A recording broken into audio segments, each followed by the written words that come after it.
Thank you, Tanae. Good morning, and welcome to the Unitarian Universalist Fellowship of Gainesville.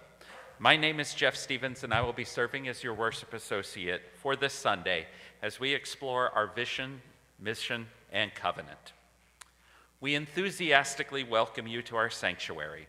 Whether you are in the room or attending online from Valdosta, Lake City, the Nature Coast, Palatka, or beyond, we are glad that you are here today. If you are a visitor, please feel free to stop by our welcome table with the green tablecloth in the Phillips Social Hall during coffee hour. Our welcome team would love to tell you more about Unitarian Universalism and our congregation. After service today, please join us for a town hall that is facilitated by our board, as we will continue the conversation that we start here today in service about our mission, vision, and covenant. I'd like to invite Harry Mangle and Elizabeth Stewart to the dais to discuss the results of our rummage sale.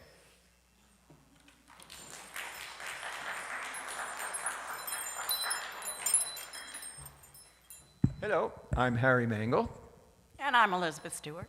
And the sale is not over. You are going to be part of it.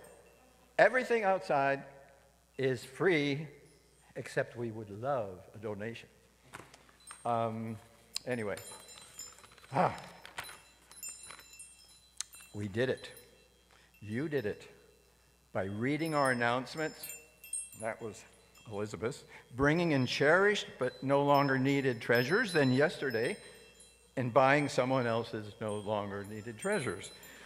And even more, specifically, 24 of our members and friends set up the sale, conducted the sale, and on Tuesday, hopefully, with more of you helping, we'll dispose of the rest that you haven't taken today. I would like anyone who had anything to do with the sale, please stand up.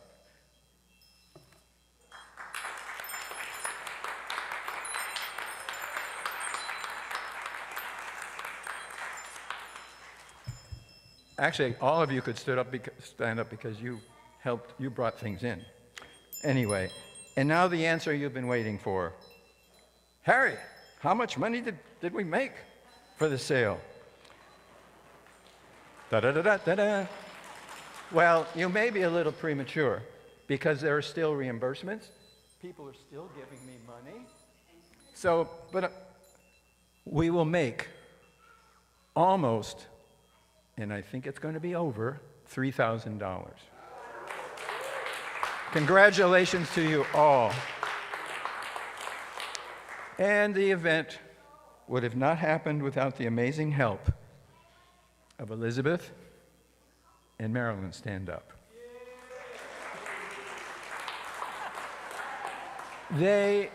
I said I would share the event, but not without these two. They have the institutional knowledge and experience of this event that is carried on for how many years? Many. And finally, I couldn't have chaired the event without the support of my wife, Judy, who picked up our family chores at home. And I do thank her. Thank you all.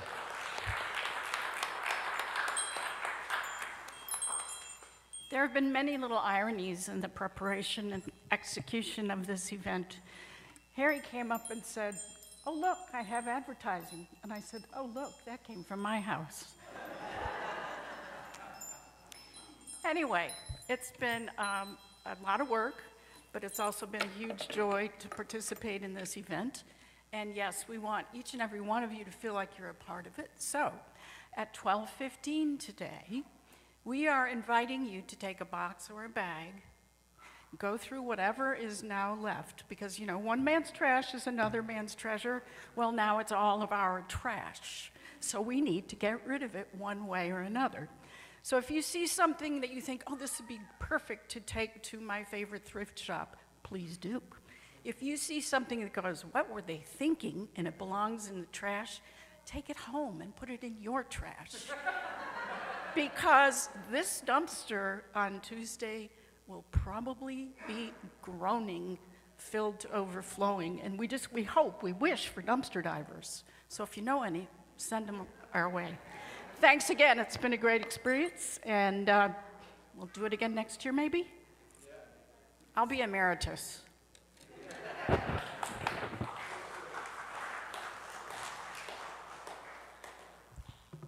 Thank you, Harry and Elizabeth. And Marilyn. And everybody else who also participated. And now, before we light the chalice, I would invite us all to center ourselves in the room. Plant your feet firmly on the ground, take a deep breath, and exhale. And then one more time. Inhale and exhale. And now may we center ourselves as we begin our worship.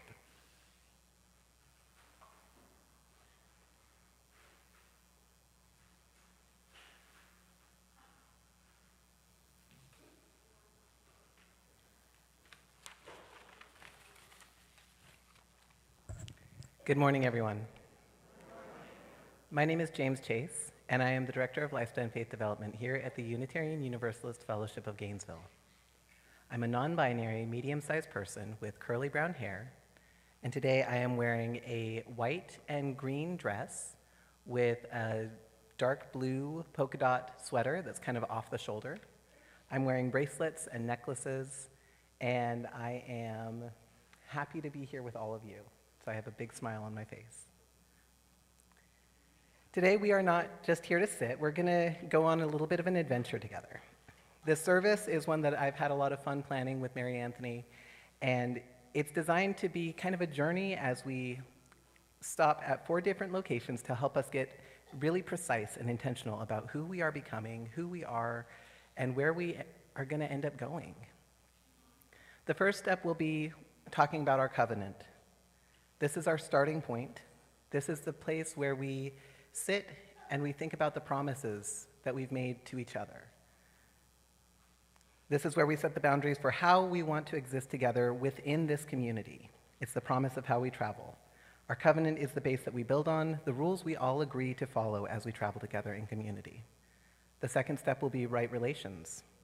This is going to be our moment for all ages, because on any road trip, as we move together with promises and all of that, we're going to make mistakes. We're going to break our promises to each other. And to figure out how to do that safely is essential for the other 2 steps. As we move through right relations, we will stop in on our vision, which is where we want to go. Once we know that we are safe and supported and that it is okay to make mistakes in this community, we can start dreaming. Our vision is the why, the beautiful destination that we are aiming for, and it's the stars that guide our trip. And then our 4th step will be our mission. And this is how we put our vision into action. Our mission is the map itself, the how of our daily work in the world.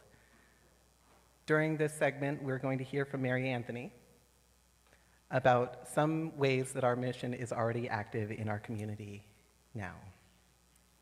We're going to be moving quickly today, so please, if you didn't get a field guide on your way in, please put your hand up. If you have it, keep it on hand. And be ready to take notes. I want you to take notes, capture your thoughts, your feelings, anything that comes up that you want to discuss, anything that needs a little bit of room to breathe, write it down. Everything that we're doing today in this room is fuel for the town hall, which will be immediately after service, where your voice is going to become part of the collective wisdom, and it will help the elected leadership of this community to know where we're going after this. And now we're going to move into our chalice lighting. Chris Andrews is going to light our chalice for us today.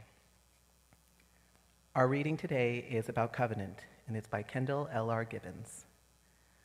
Our communities of memory and promise are founded upon covenants because we all need a defense against the impulse of immediate feelings that challenge our best intentions. It is necessary to be reminded from time to time of what you said you were going to do and what you really want, over and above the lure of momentary comfort. Covenant is our word for the solemn promises that counteract the randomness of a future in which anything and everything is possible. By committing us in advance to certain relationships and values, we do this because what we build with intention and even with difficulty is more satisfying in the long run than the pleasures that we happen to encounter. We do it in time-consuming rituals, like lighting our chalice, invoking powers that we scarcely know how to name because we are seeking some way to give our lives the density and dignity and depth that we suspect, with hope and longing, might yet be possible. Now I invite you to, if you are willing and able, to stand and sing hymn number 1017 in our teal hymnal, "We Are Building a New Way."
Hello again. Our first reading today is going to be our covenant. And I'm going to invite everybody in this room to read it together, because hearing it is one way to learn, seeing it and reading the words on the screen is one way to learn, and I know now that those words are really small up there, so we're going to do our best. I see that. I see the squinty eyes, and I apologize. I didn't think that through when I made that slide. That's on me. I'll do better next time. We're going to do our best. So this is our covenant, and it goes, in our relationships to one another, we covenant to respect and value every person in our congregation during times of agreement and disagreement. Minister to each other, celebrate our joys, and give support in times of sorrow. Make decisions through a democratic process, participate, and respect the outcomes of the collective wisdom. Set a positive example for children through our words, actions, and instructions, while cherishing them as unique individuals. Give our time, energy, voices, and economic resources to the common good.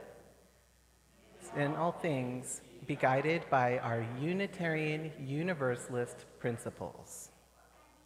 This was initially approved on March 21st, 2004. Thank you.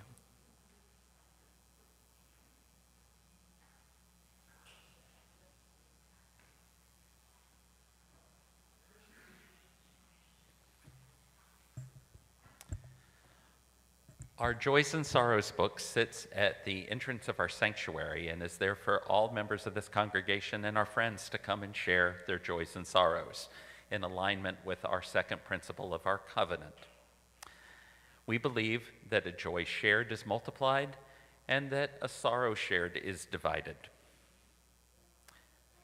To begin, I'd like to welcome the visitors with us here today.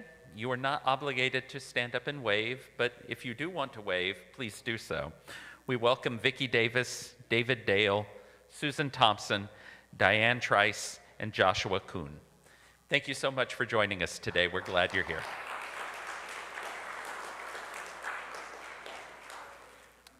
Steve Cecil writes, thanks to anyone and everyone who was involved in putting on the UUFG Spring Concert. All the participants did a wonderful job. This could not have been any better. My spirits were lifted, and I thoroughly enjoyed the event. Thanks for all the time and effort each participant put in. David Wilkham shares, it was a great learning experience to participate in UUA's first church safety training session held this past week. I got to hear from fellow UUs across the country about how their group is working with protecting attendees during these difficult times. It was also nice that fellow UUFG member Michael Bass was in the group and contributed to the discussions. Carrie Zubiaga sends the sad news that a friend has lost a granddaughter this past week. She asks that you send her friend and the family your thoughts and prayers as they move through this difficult time. Peggy Maloney shares, thanks to Harry Mengel, Elizabeth Stewart, and Marilyn Roberts for a very successful rummage sale. Their leadership and organization skills made it fun and rewarding.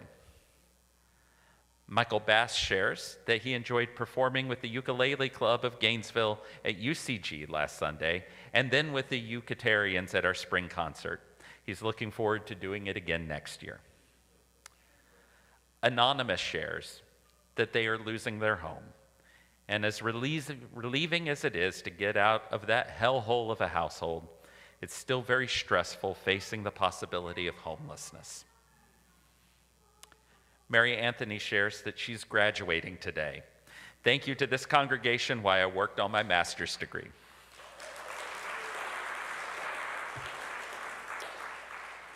Elise Walker shares that it was their 19th birthday on Friday, and they got to celebrate by going to their senior prom. And Jonathan Corrin shares that it is a joy to have so many people you care about to care for you when you need it. There are undoubtedly many joys and sorrows that we carry in our hearts that remain unspoken.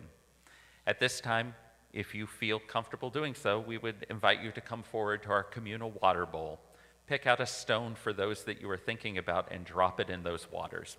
At the end of the ceremony, we will drop 2 stones into the, Kay, will you do that? Okay. Kay will drop 2 stones into the bowl to represent those that are joining us online.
Before we continue with the story time, I would like to say that I like the fact that we have a congregational covenant that allows us to be comfortable in sharing when we've made a couple of errors. First, not putting communal waters in the communal water bowl for this service. And how grateful I am to how so many people went to rush to go and get water to fix that. Thank you so much. And there was an additional note that I did not read from the Joys and Concerns book. This is from Sandy Kaiser. My dad, who has been on hospice for a while, is declining more quickly. His name is Ronald Lee Kaiser, sometimes known as Rocky, a captain in the Air Force, a great father, a man who has served others and is a force of nature. He is a liberal thinker and would have loved you. Please keep me and my family in your thoughts as things unfold over the next days or weeks. And Sandy, we certainly will.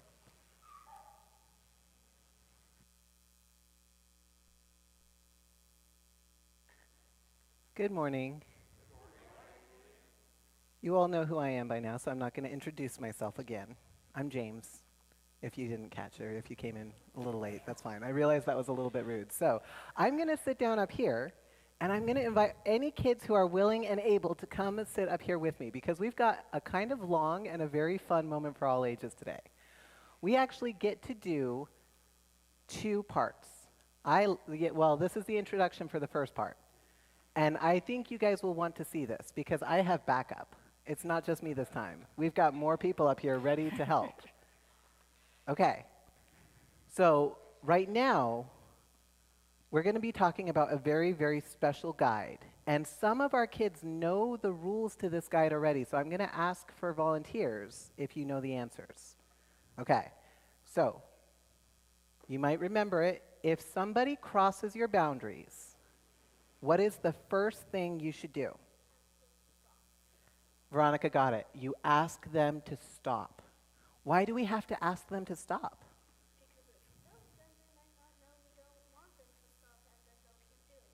If you don't ask them to stop, they might not know that you want them to stop. And they might keep doing it, which would be a problem. Because even if we know that they crossed a boundary, does that mean that they know that they crossed a boundary? Nope. Their brain is different from our brain, right? That is wild. Okay, and then the second part, if they do not stop crossing your boundaries, what do you do next? You walk away. That's the second part, is you can take some space.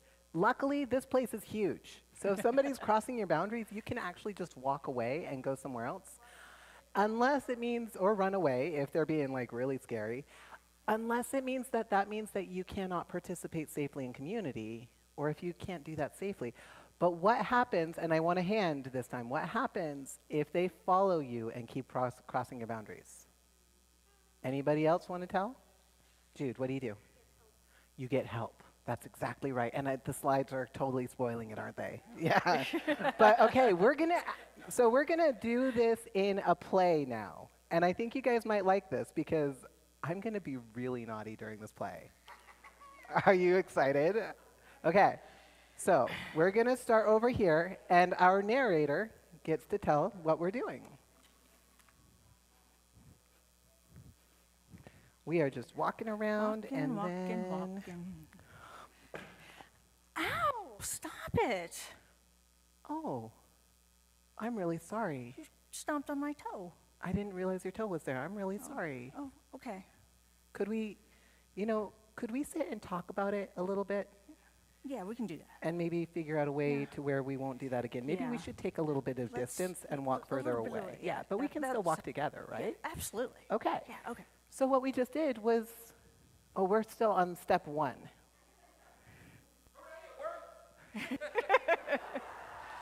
But what if it went a different way?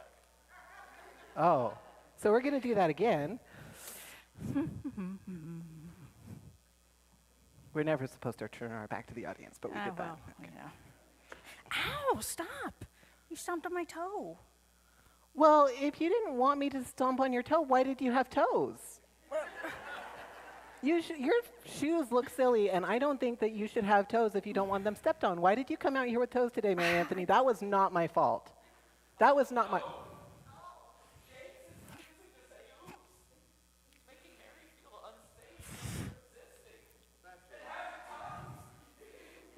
You know, James, you're acting really like over the top right now, so I'm gonna step away and give us both a couple minutes.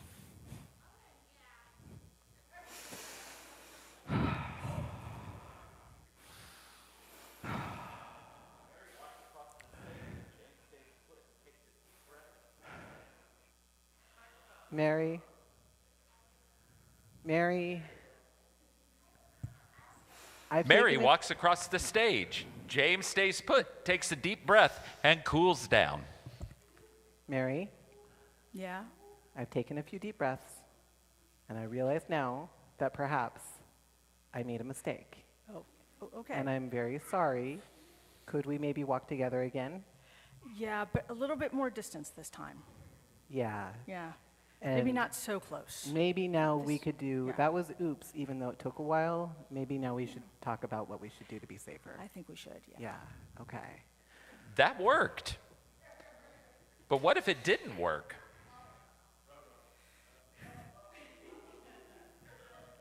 James, gonna take a minute, okay? I I want to be James, right by you. You James, can't get away from me. I'm going to stomp those toes. Oh my I'm going goodness, to get them. James, just please stop. Hey.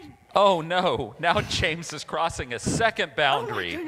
Oh my goodness. He I told isn't him letting to Mary stop. have her safe space. I told him to stop, but he followed me. They aren't letting me. This calls for the Relate team. Relate team, Kay, are you here? Kay, can you help us? I can try. Okay. Is this working?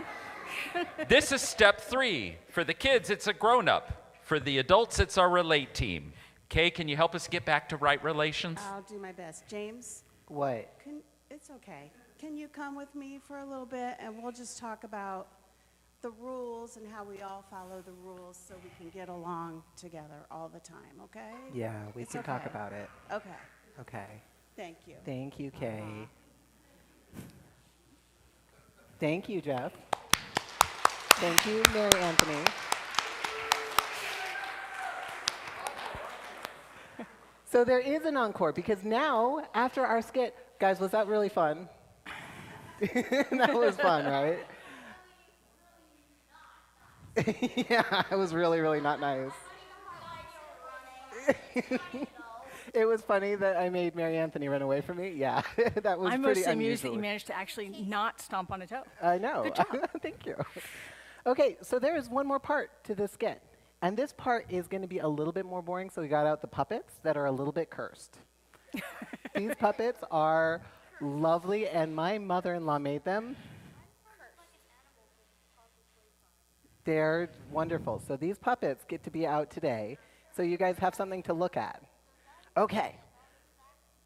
Its Yes. arm is backwards. Yeah, that's by design. Okay, now it is story time. Are you ready? Everybody take a deep breath. We're going to tell one quick story.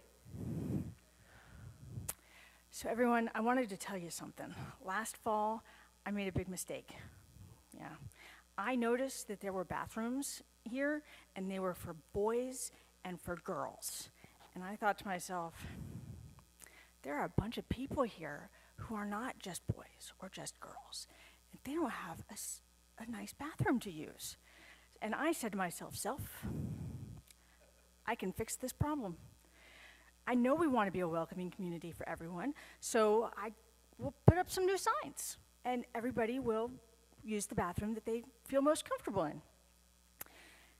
It seemed like a great idea at the time. And I heard about this plan, and I said, yeah, that seems like a good plan. That would make me feel more comfortable here, because at the time, I had to run all the way to the office every time I felt like I needed to use the bathroom, because I was always nervous about going into the boys' bathroom or the girls' bathroom, because I don't feel like a boy or a girl, and I wasn't sure if it was okay for me to go into a different room. So I said, that sounds like a great idea, Mary Anthony. You should go ahead and do that. Thank you. Awesome. I'm on it. Yeah. But it happened the wrong way, because in our covenant, the part that we read right at the beginning, it says that we follow a democratic process, which means that everybody gets to vote. And we made a decision for the whole congregation that was not really our decision to make. And so we broke our covenant by doing the thing. Even though we felt like it was the right thing to do, we did break our covenant. When we realized that problem, when people started saying, ouch, ouch, you stepped on our toes, we went to the board and we told the board what we did and we told them what happened. And they corrected us, and we said, oops to the board. And they said, this is the right way to do things next time. And they made a vote about what to do about it, and I said, okay, problem solved. I felt like everything should be resolved at that point. But now here's the tricky part.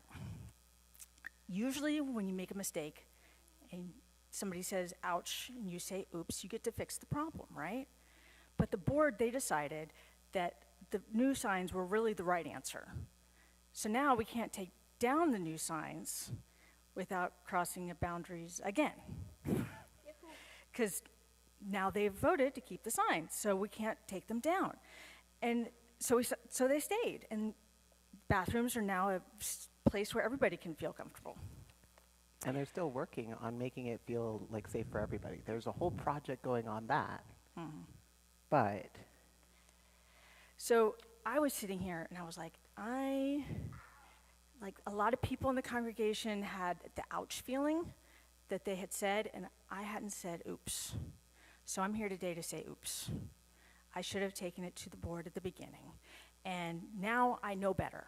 Like, I know I've got to take it to the board or the fellowship council, and we can all make this decision together. And I don't know about you, but I am really glad that I can finally say oops and know that it's a safe place to say oops, that it's okay to make mistakes here. has anybody ever had a situation where they couldn't really say oops?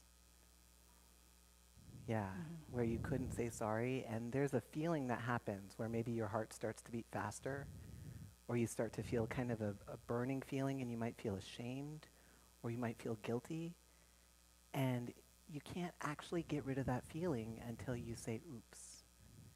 And the thing all finishes up. The cycle has to finish up before you can let go of it and move on.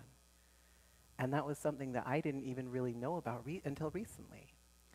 So we can't take back the boundary that we crossed, but we can absolutely work to fix the relationship. I am also here to say oops. I am really sorry. Even though I felt like we were doing the right thing, we did it in the absolutely wrong way. And then we didn't come forward and say anything about it to the congregation. And I am very sorry about that.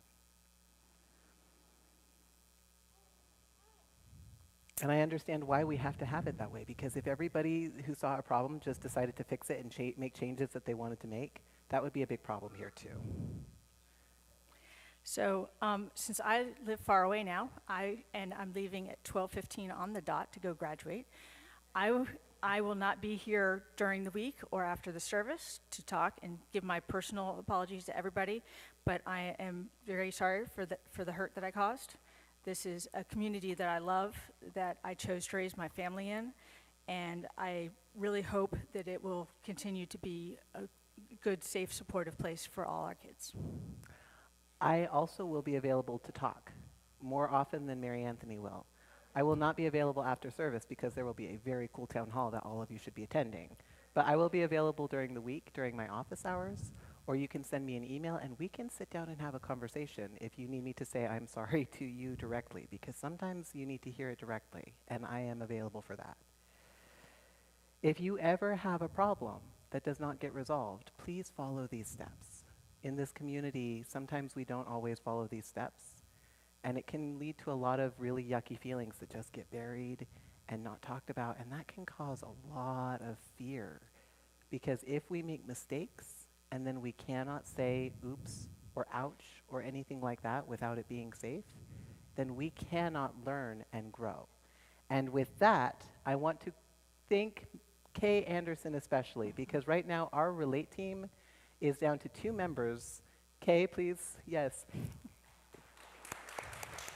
If you feel like you are a person who could help to stand in and help hold boundaries and keep conversations grounded, please reach out to Kay, because our Relate team has 2 people and it's soon going to be 1 person.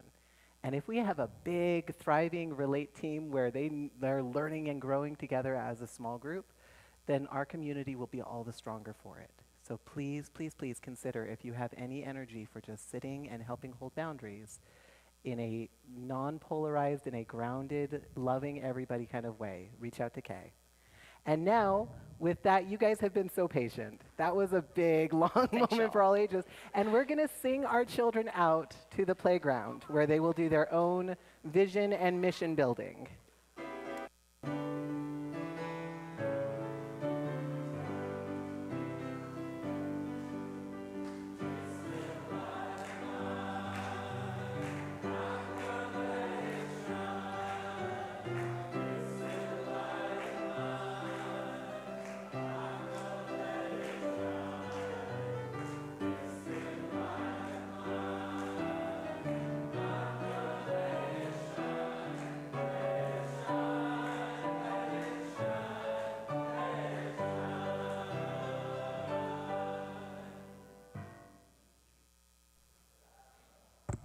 You thought you were done with me? So our next reading is going to be our vision. When we are living in a state of fear, a state of feeling unsafe to make mistakes, mistakes are how we grow.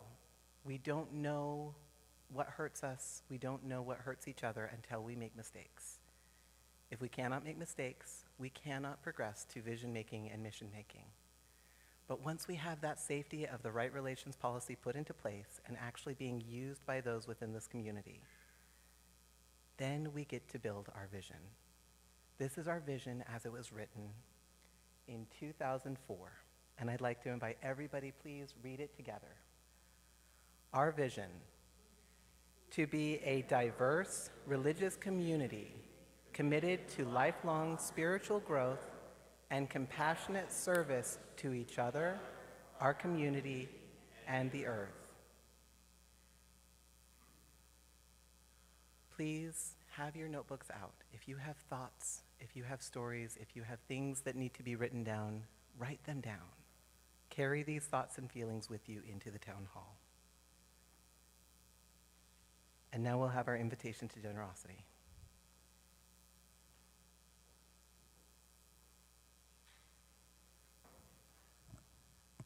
Our living tradition calls for each of us to give of ourselves to our community and to each other.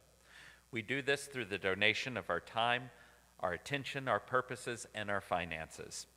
Your contributions, be they mental, physical, or monetary, help us heal a broken world and build a brighter future. At this time, we will pass along our offertory baskets. If you would like to donate online, please use the QR codes on the screens to access our giving page. Thank you in whatever way you contribute.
Last time, I promise.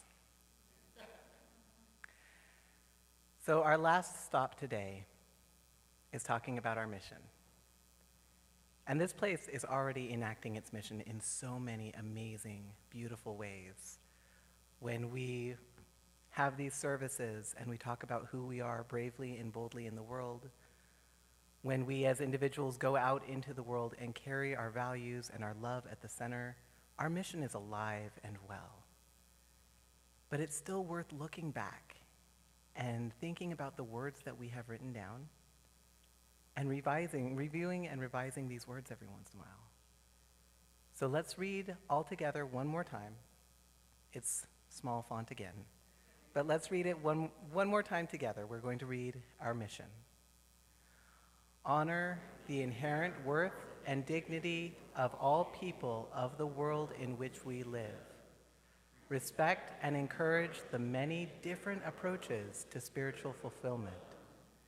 Support each other in life's passages and struggles. Work compassionately for peace, liberty, and justice. Celebrate our connection to the sacredness of life and protect life's sustaining systems. This was approved initially in 2003.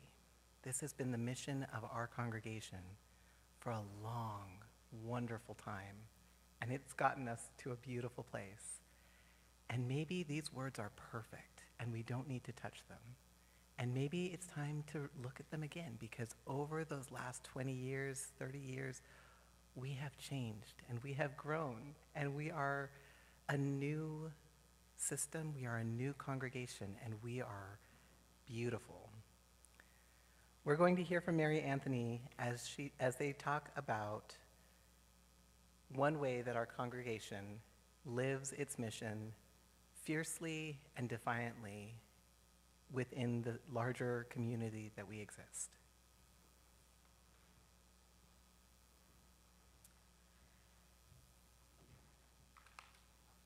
So those of you without children in the Florida public schools might not know the following things. They are not required to teach sex ed, but they are required to teach health education that includes the consequences of teenage pregnancy, and they must uphold abstinence as the expected standard for all students. The instruction must teach the prevention of child abuse, exploitation, and trafficking, but is not required to teach about consent. Furthermore, the information presented doesn't have to be medically accurate. And that leads to all sorts of misinformation and disinformation.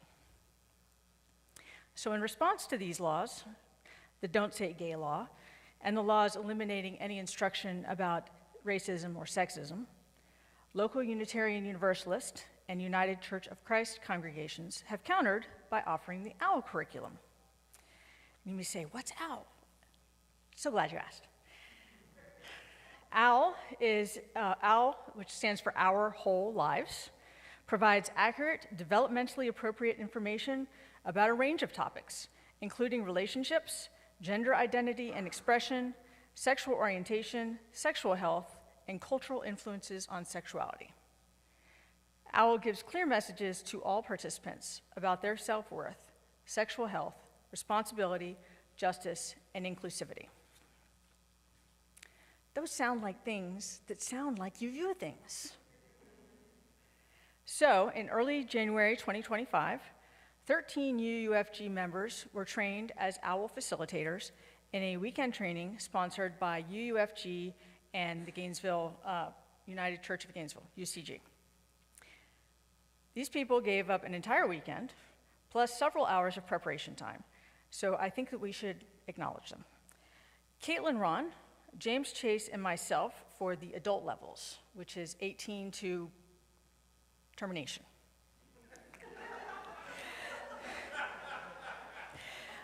Leah Cobb-Lee, Sandra Topp, Tom Marisi, Marilyn Roberts, Deborah Neal Marisi, Deborah McEdward, and Kay Anderson for the 6th through 8th graders and the 9th through 12th graders. Thank you so much. And lastly, but certainly not least, Catherine Turner, Aaron Parrish, and Samara Power for the K through 1 and 4th through 6th graders. Thank you so much.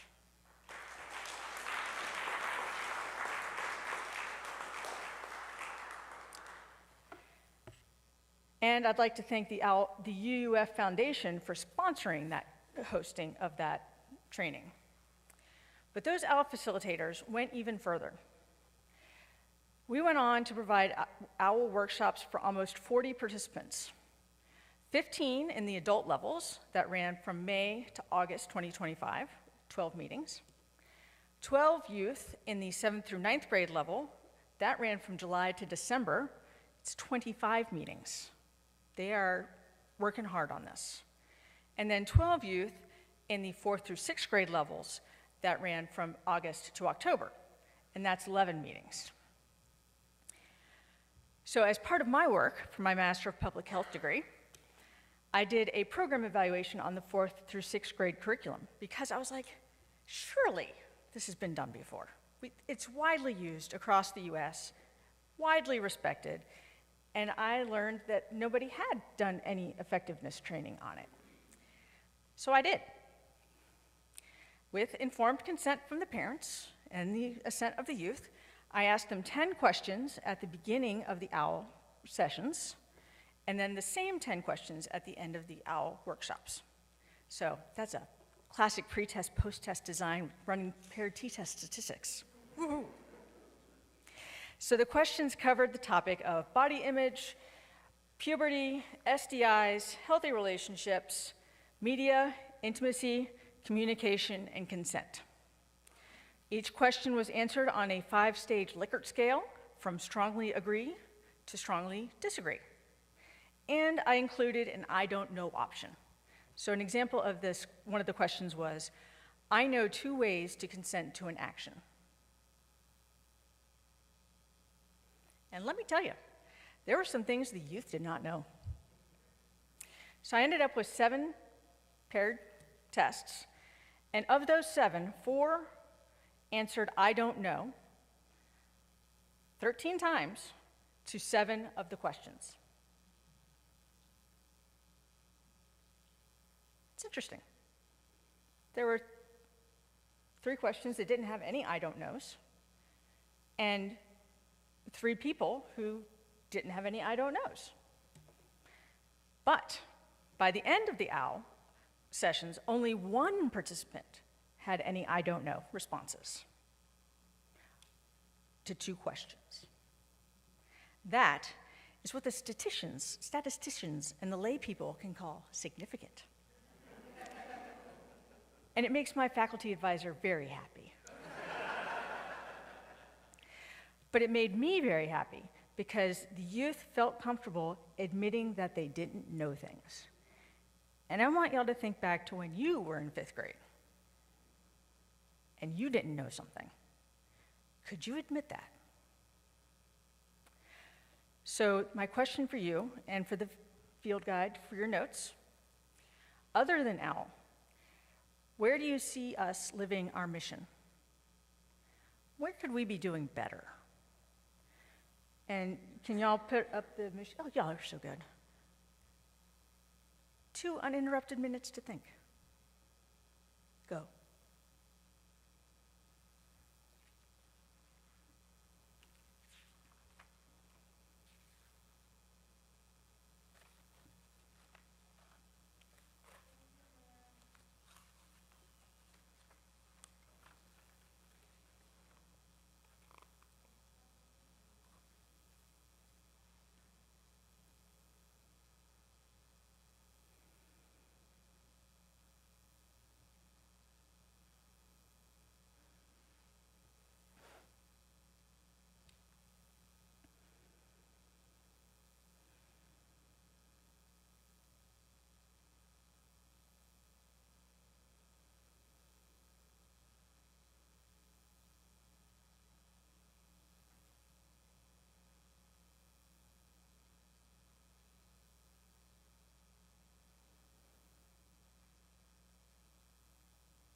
Please join us as you are willing and able in singing hymn number 146 in our gray hymnal, Soon the Day Will Arrive, and stay standing through our new chalice extinguishing.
Please join me in saying the new chalice extinguishing words for this service. We extinguish this flame to remind us love is the center. As we explore and rest, engage and heal, love is our center. When only ashes remain, love endures. So may it be. Amen. Ashe. Blessed be. Y'all can sit down. Kristen Stevens, our vice president, Tom Marisi, the president of the congregation, is going to come speak to us for a few very short minutes about the town hall that will be following the service.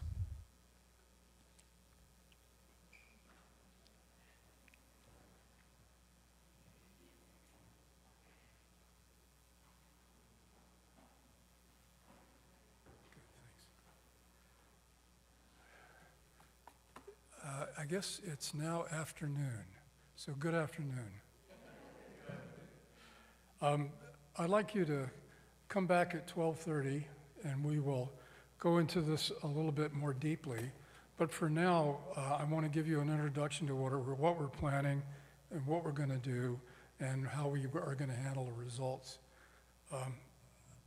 But before 12:30, go get a refreshment and then come back and we'll start. So the purpose of the town hall meeting today is to revisit our covenant as well as our mission and vision statements, not because we think something's wrong, but because we want to revisit them to be precise and intentional as we go forward. We want to know who we are and make sure our words reflect us well. Aligning our words with our actions is an act of caring. So it's about tuning the instruments, not tearing them down. So the format we're going to follow for this process is we're going to divide into probably 3 groups if everybody stays. We want to be in a small enough group that we can easily hear each other. So each group will consider the same questions. And each group will be moderated by a member of the board and a note taker. So each group will function as a listening circle where everyone is heard. To be sure that each person is heard, the speaker shall speak for a few minutes without interruption or comments or feedback. So the purpose of this is to hear everybody so that we can listen. That's the main purpose, is to listen. That will assure that everyone is heard as we move around the circle. So, and you are welcome to pass if you don't want to say anything. In this way, our conversations is an expression of our covenant in action. So after we do this, the board is going to produce a summary that will, from the town hall discussions, to provide further reflection. And that is to help us better define ourselves as a community and where we want to go forward. We are facing an outside world that's challenging us, and we want to make sure that we are working together to address our needs and the needs of the outside world. So let's break, have a little refreshment, and come back and we'll get started. Please join me.